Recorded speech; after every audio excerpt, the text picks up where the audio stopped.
vlog edisi Learning Journal part ke-9. Jadi di Learning Journal kali ini harusnya sih ini Learning Journal yang ke-10 ya, cuman kan karena minggu lalu libur itu tanggal merah dan nggak ada pergantian kelas di hari manapun, jadi ya di minggu ini baru Learning Journal ke-9. Dan yang presentasi itu dari kelompok 8 mengenal Departemen Artistik dan Sinematografi, dan juga bagaimana sih tahap-tahap produksi dalam pembuatan film. Jadi daripada berlama-lama, langsung aja kita ke materinya. Nah, jadi di materi yang pertama ini ada yang namanya Departemen Artistik. Nah, Departemen Artistik ini adalah bagian yang bertanggung jawab gitu untuk merancang dan mengawasi aspek visual dari produksi film ataupun televisi gitu.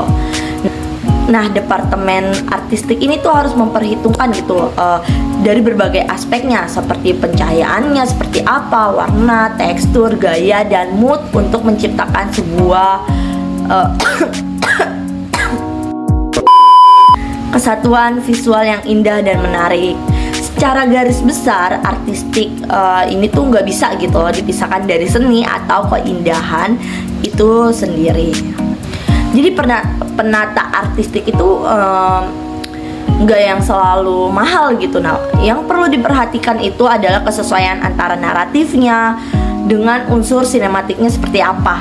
Nah, dalam tim pengerjaannya ini, dalam Departemen Artistik itu dibagi menjadi beberapa bagian nih. Yang pertama itu ada desainer produksi, finishing grafis, art director, terus asisten art director, standby set, graphic designer, aging master, set dresser, props master, props builder, dan juga buyer atau runner.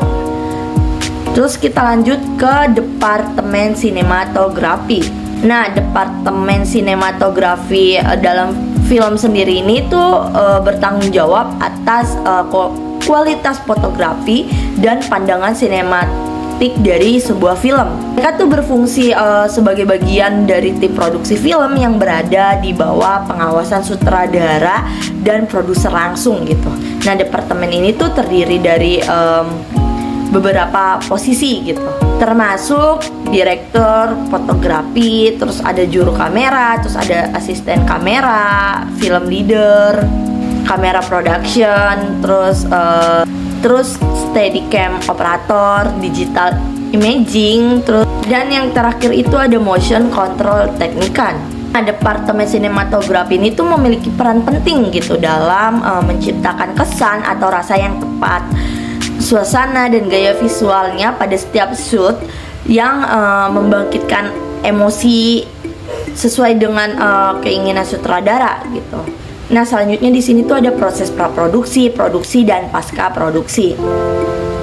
Seperti yang kita tahu, proses praproduksi itu adalah awal gitu dalam produksi program televisi atau film yang melibatkan perencanaan sebelum kamera itu menggulir lah gitu.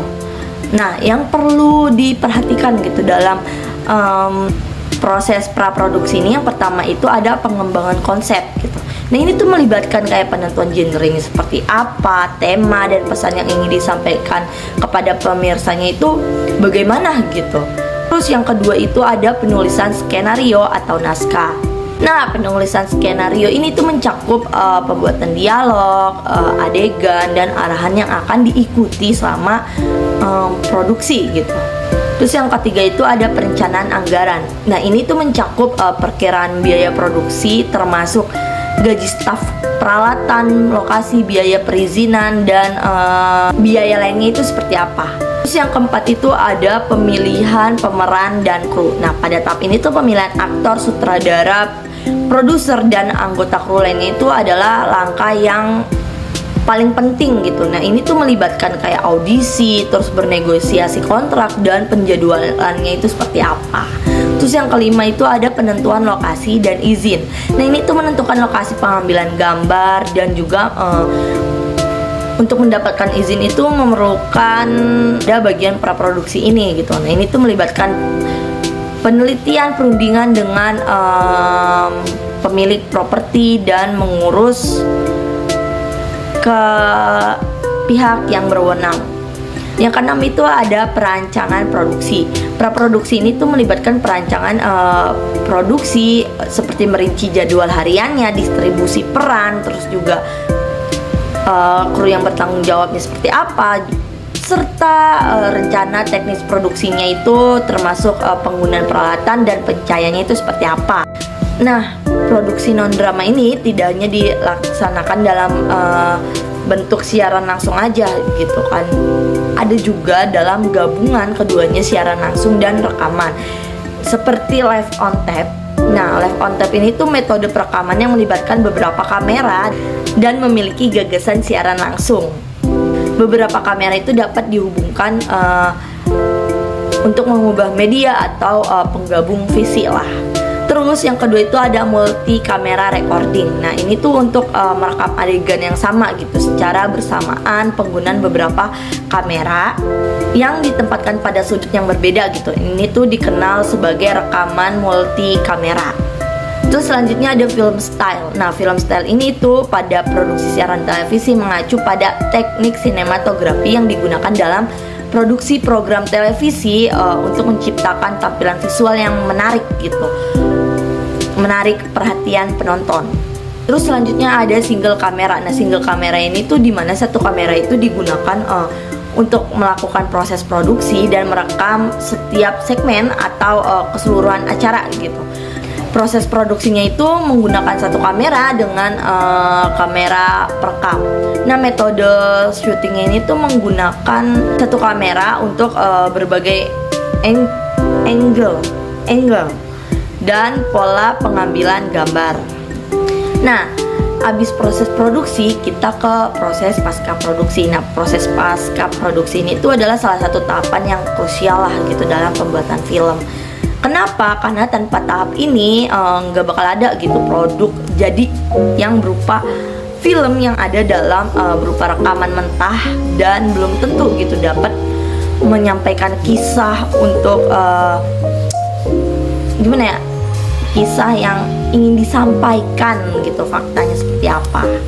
Nah, rekaman mentah ini tuh jarang ditemukan gitu dalam plot yang akurat, karena biasanya itu ditemukan dalam plot yang paling efektif untuk aktor, lokasi, dan faktor terkait lainnya lah.